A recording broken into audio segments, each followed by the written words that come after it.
I'm Chloe Walton, and I founded a company called Hello Tomorrow. So as Linda kindly said, I'm a qualified accountant, and I've observed people for over 20 years. I've been involved in mentoring programs, and I've been involved in the corporate world. And about 18 months ago, I was working for a company where I saw how effective and how amazing millennials can be. And I also saw in the organisation how they weren't being listened to and the impact, the corrosive impact that had. So I've spent the last 18 months talking to, researching and running leadership programs for millennials and executives to try and understand this generation gap. What you'll hear time and time again is we're approaching a workforce with 5 generations in it.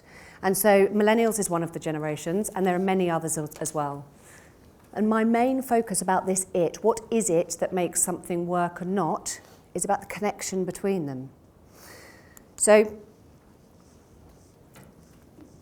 what we're going to talk about today is I'm going to try and condense quite a lot of research and understanding into the next sort of 10-15 minutes, but also give you some takeaways, okay? Because this is only interesting if you've actually got something to take away at the end of the evening. It's all very well being preached at. And first of all, hands up if you can say, I definitely know what a millennial is. Actually, that was more than I could expect. There were a few like, Right. If you Google the word millennial, Oxford Dictionary tells you it's a period of 1,000 years. Okay? Helpful fact number 1. If you add an S onto the end and Google millennials, what you actually get is an equally vague description, which is a person entering their youth at the beginning of the 21st century. Great. Beginning of the 21st century, pockets it into what? Not really sure. And young person, anyway. The gist of it is, there is no definition for a millennial. What there is the rough understanding that there are between 11 and 16 million people in the UK between the age of 25 and 34. That, if you like, is the understanding. So what then businesses try to do, based on marketing, media, ethos, is to try and define them. Them is 16 million people, and we're trying to capture them in one infographic. They like this, they don't like that, they respond well to this, they respond well to that, and actually, they don't exist. So, as an example, stand up in the room if you're between the age of 24 and 30, or 25 and 34. Okay, have a look around. We all look the same, right? I'm actually classing myself in that bucket, which I'm so not. But you all look the same, behave the same, like the same things. Apparently, you all like to be communicated at speed. You don't like face-to-face interaction, you like digital interaction. Apparently, you have a short attention span. You are full of creativity and innovation, but this is all of you in one mass lump. Okay, so sit back down again. What my research finds is that you're not a thing. You are not an entire being as 16 million people. What you are is a load of people going through different life stages. Now, the life stages have not changed over tens of years.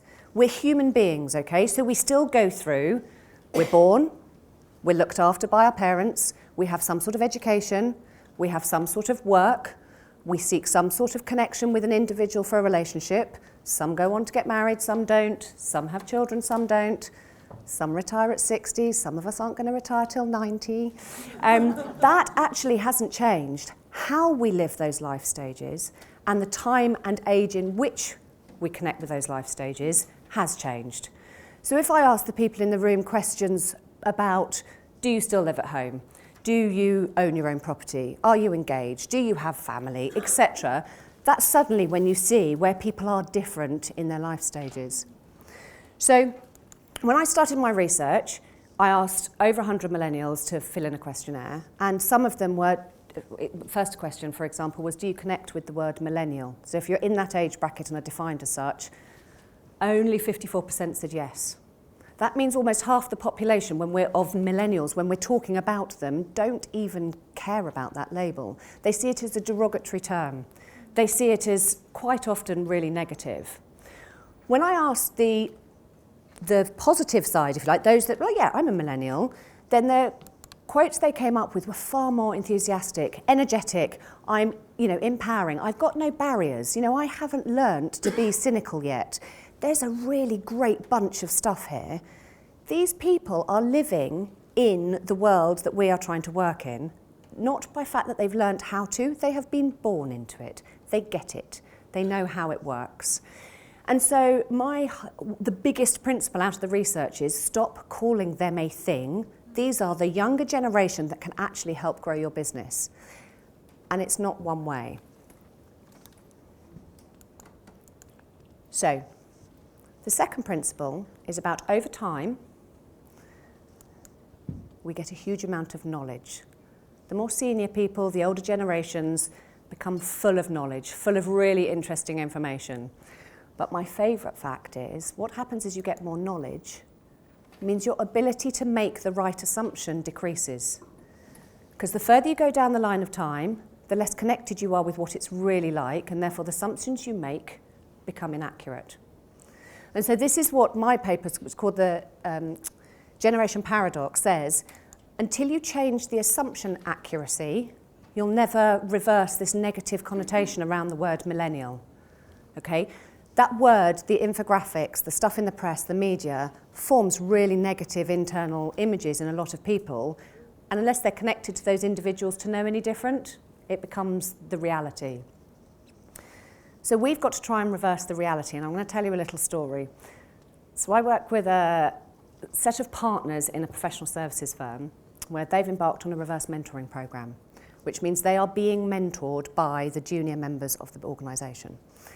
And I interview all of the, I interview all of the partners, and my favourite partner said to me, I asked him the question, what do you think you can learn from your millennials or from your younger generation in the business?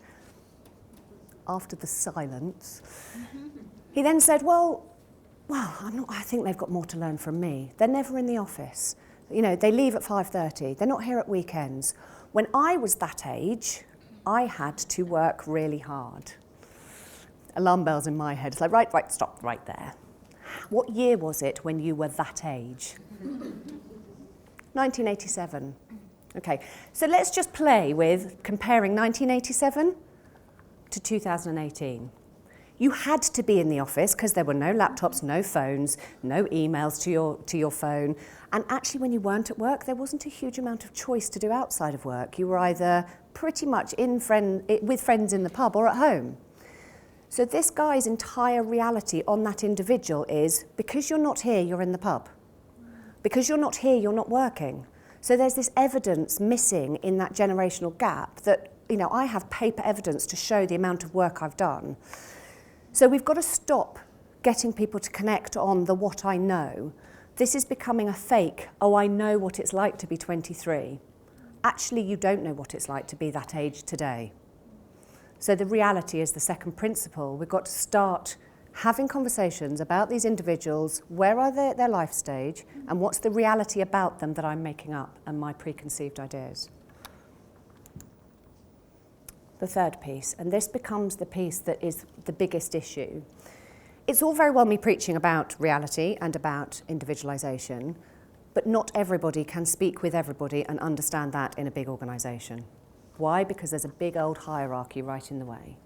And actually that serves a purpose in all organisations. And you need it for control and responsibility and accountability and etc. But what's happening is there's this middle layer that's causing a lot of the disconnection. So you've got this huge amount of young energy at the bottom, and I can do anything. The world's my oyster. Let's try this. Let's do it differently. Let's think differently. And in the middle, you've got a different set of people at a different life stage going, hold on a minute, we just need to get this done. I don't want to rock the boat. We've got a load of list of things to do. There's a time and a place for thinking about that stuff, and here's not now. So what happens is this bottom layer, the young generation get disenfranchised, disengaged. I'm not being listened to. And if you flip it on the head and go to the top of the organisation, you've got executives and senior leaders coming out of their life stage into let's try something new. I've got my career, I know what I'm going to be doing, let's have a go at something different. who go to the same middle layer, who are going, yeah, no, we haven't really got any ideas, and you get this double whammy because the executives are going, great, there's no innovation. The bottom are going, oh God, no one's listening to me. And the middle are going, oh my God, I've got enough to do. I don't need any more. And so that's just nature of our businesses, okay? That's not unusual. It happens in all the industries that I work across, having been in retail and data environments, it's the same.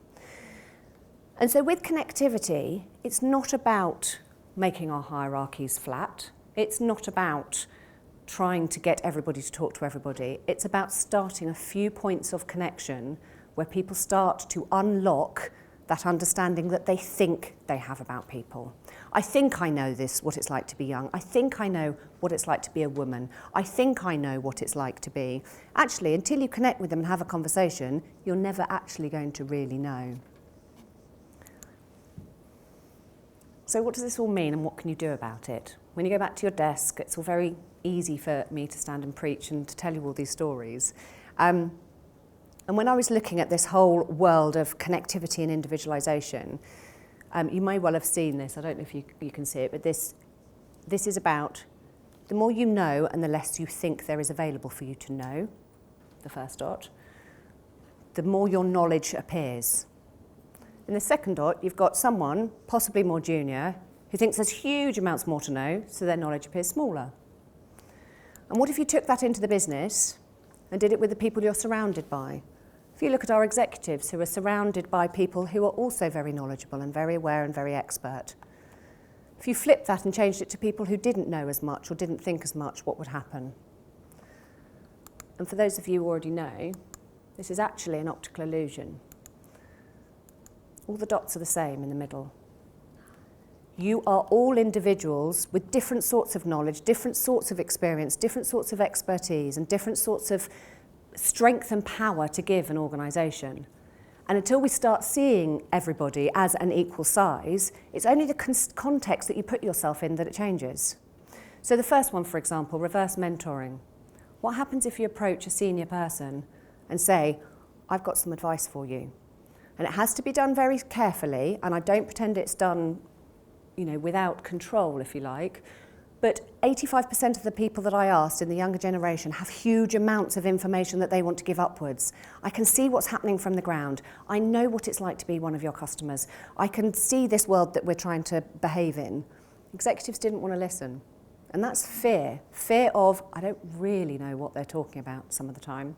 And also fear of, well, if I do start to listen to this, then I've got to listen to everybody else that's going to come to me.